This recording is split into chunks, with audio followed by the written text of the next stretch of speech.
কিন্তু এই 2 বছর পরে আমার জন্য সাংবাদিক ভাইরা থাকবে না, তারা আমার এই কথা রাখবেন, রেকর্ডে রাখবেন। যদি আমি না থাকি আমার পরের প্রজন্মকে শোনাবেন। সেইখানে আমি বলেছি যে আপা আমি একটু বিদায় চাই। বলছি কবে? আগামী 2022-এর 28শে ডিসেম্বর, 28শে ফেব্রুয়ারি। বলো কেন 28শে ফেব্রুয়ারি কেন?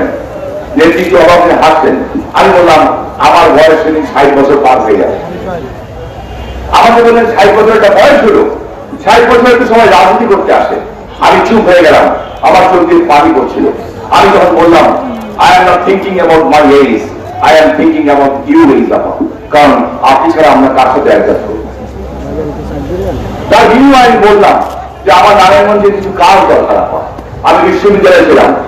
আজকে আল্লাহ রহমতে অনেক দু একটা পত্রিকা নিয়ে দেখছে, আমার কাছে কাগজই আছে যে এখানে ওনার দপ্তর থেকে চিঠি দেওয়া হয়েছে, স্বামী ওসমানের চিঠির পরিপ্রেক্ষিতে নারায়ণগঞ্জে এই বিশ্ববিদ্যালয়ে যাওয়া হলো। আমার কাছে লেখাই আছে এটা কাগজে। ঠিক আছে, এটা আমার কর্তব্য, আমি করছি। আমি কি করলাম? চেষ্টা করলাম যে দ্রুত কাজগুলি শেষ করে দিই, যে কাজগুলি করলে আমার স্যাটিসফ্যাকশন হবে যে ঠিক আছে আমি আমার নির্বাচনী এলাকার মানুষ যারা আমাকে ভোট দিয়েছিল তাদের জন্য কাজ করে ফেলি। আমি আমার ভাই বাদলকে নিয়ে কাজ করলাম, চন্দ্রগীরা আমার সকল সবাই আমার চেয়ারম্যানরা আছেন, যুবলীগ ছাত্রলীগের নেতা আছেন, পাগলের মতো তাদের দিকে পরিশ্রম করেন এবং তারা পরিশ্রম করেন। আমি তাদের কাছে কৃতজ্ঞ। আমি যেই নেতৃত্ব পেয়েছি, যেই কর্মী পেয়েছি, আল্লাহ রাব্বুল আলামিনের কাছে আমি শুকরিয়া করি। বাংলাদেশে মধ্যে এরকম নিঃস্বার্থ নেতাদেরকে কেউ পায় নাই। এটা আমি আশা করি, আমি এটা খুব গর্বের সাথে অহংকারের সাথে বলতে চাই। কোভিড আসলের মধ্যে করোনা ভাইরাস আমাদের কিন্তু আসলে আমরা চেষ্টা করলাম তার মধ্যে কাজগুলো করতে। আমি ভেবেছিলাম, বিশ্বাস করেন, আমি কনফার্ম ছিলাম যে এই কাজগুলো আমরা পাবো না। কারণ আমাদের জিডিপি ছিল 8% সাংবাদিক ভাইরা আমাদের, এবং এই কাজগুলি পাওয়ার পিছনে যদি কারোর কৃতিত্ব থাকে, আমি মনে করি আমার ছেলে কৃতিত্ব আছে আমার সাংবাদিক ভাইদের। আমি তাদেরকে রিকোয়েস্ট করেছিলাম ইলেকট্রনিক মিডিয়া এবং প্রিন্ট মিডিয়াকে যে ভাই তোমরা একটু দেখো, তোমরা দেখলে তোমরা নিউজ করো, তাহলে আমার পক্ষে সম্ভব আমার ভয়েসটাকে রেইজ করা, জোরে কথা বলা। এবং তারা সেটা করেছেন। এই ডিএমডি প্রজেক্ট নিয়ে করেছেন, এই লিঙ্গক নিয়ে করেছেন, এই বিশ্ববিদ্যালয় নিয়ে করেছেন। আজকে এই গর্বের সাথে বলতে পারি আল্লাহ আলহামদুলিল্লাহ রাব্বুল আলামিন। এই লিঙ্গক আজকে জিডিপির 4% টাকা, 4%, কিন্তু এই করোনা ভাইরাসের জন্য বিভিন্ন খাতে চলে গেছে। 4% যোগ এই দিক থেকে 50% চলে গেছে। তারপরে তো এই রাস্তার কাজ আসার কথা না, এই ডিএনডি প্রজেক্ট আসার কথা না, ওই ফ্লাইওভার আসার কথা না, বিশ্ববিদ্যালয় আসার কথা না, কারণ এগুলি অতি গুরুত্বপূর্ণ সাবজেক্ট না। আমি কৃতজ্ঞ আমার নেত্রীর কাছে, আমি কৃতজ্ঞ আমার প্রধানমন্ত্রীর কাছে। উনি বুঝতে পেরেছেন যে ও কিচ্ছু চায় না, ও একটা জিনিস চাচ্ছে, এলাকার মানুষের ওর স্বপ্নটা পূরণ করতে যাচ্ছে, নারায়ণগঞ্জকে স্বয়ং সম্পূর্ণ করতে চায়। এটা আমার মা, আমার নেত্রী শেখ হাসিনা এটা উপলব্ধি করেছিলেন। আমি 7 মাস আগে কাগজ জমা দিয়েছিলাম। আজকে বলতে পারি এখানে গর্বের সাথে আল্লাহ রহমান রহিম, সবকিছু হয়েছে আল্লাহর হুকুমে। উসিলা শেখ হাসিনা এবং আমাদের যারা মন্ত্রী আছেন তারা এই ব্যাপারে আমাকে সহযোগিতা করেছেন, আল্লাহ তন্ত্র সহযোগিতা করেছেন। আজকে গর্বের সাথে বলতে চাই নারায়ণগঞ্জে না, সারা বাংলাদেশে আমি জানি না আমি দেখে দিতে পারবো কিনা, 2 বছর তৃতীয় সময়, কিন্তু 2 বছর ওরা বাঁচতে দিবে কিনা আমি জানি না। 2 বছর ওরা বাঁচতে দিবে কিনা আমি জানি না। ওরা হয়তো আঘাত করবে আমাকে, আমি জানি। এটার ব্যাখ্যা আমি দিচ্ছি একটু পরে। করুক আঘাত, দেখা যাক, মত থাকলে তো মত হবেই। কিন্তু এই 2 বছর পরে আমার জন্য সাংবাদিক ভাইরা থাকবে না, তারা আমার এই কথা রাখবেন, রেকর্ডে রাখবেন। যদি আমি না থাকি আমার পরের প্রজন্মকে শোনাবেন। বাংলাদেশের সবচেয়ে সুন্দর রাস্তা হবে আমার এই লিঙ্গক, আল্লাহর রহমতে ইনশাআল্লাহ।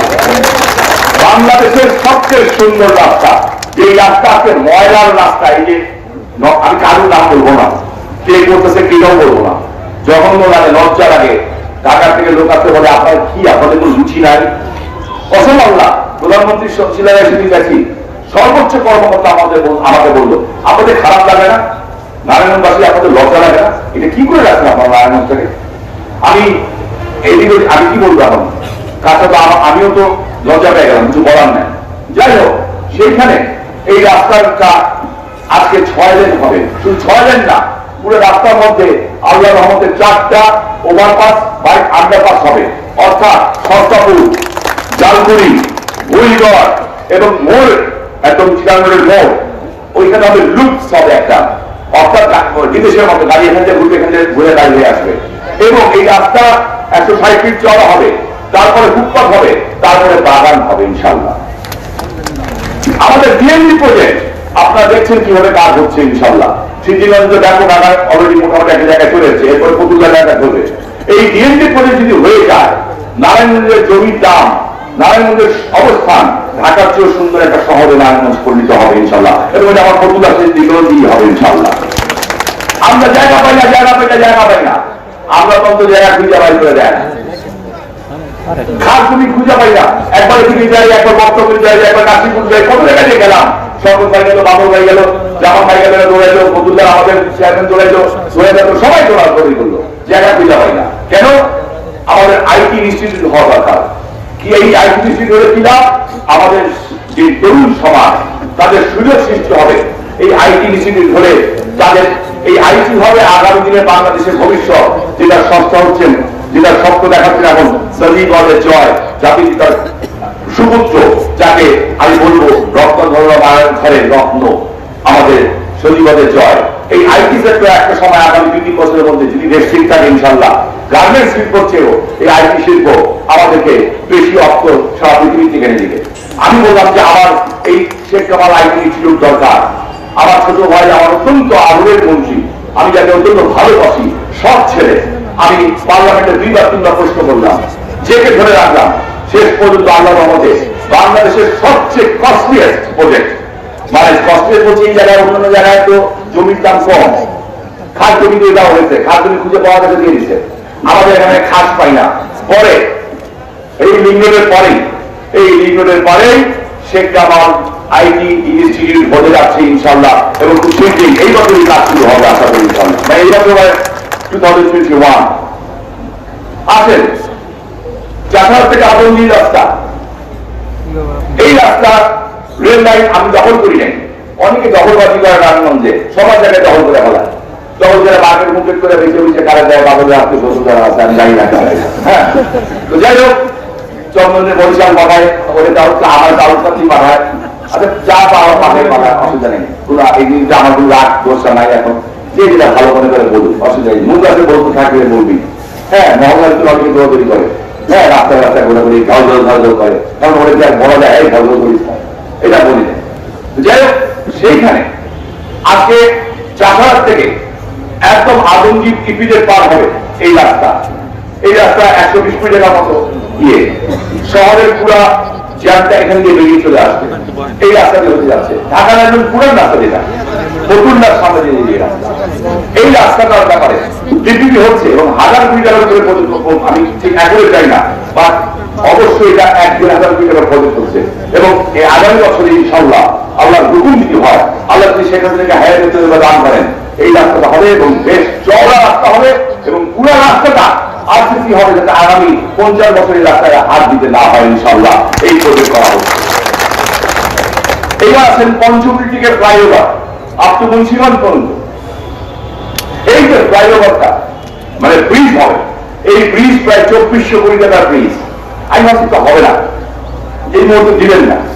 যাই হোক, আল্লাহ হুকুমে মাননীয় প্রধানমন্ত্রী যখন বুঝলেন যে এইটা আমাদের দাবি, এই ওই এলাকাটা কাশীপুর বক্তব্য এত বড় ইন্ডাস্ট্রিয়াল জোন, যারা ভাই আছেন আমাদের 10-15 লক্ষ লোক কাজ করে ওই একটা ছোপের ভিতরে কাজ করে।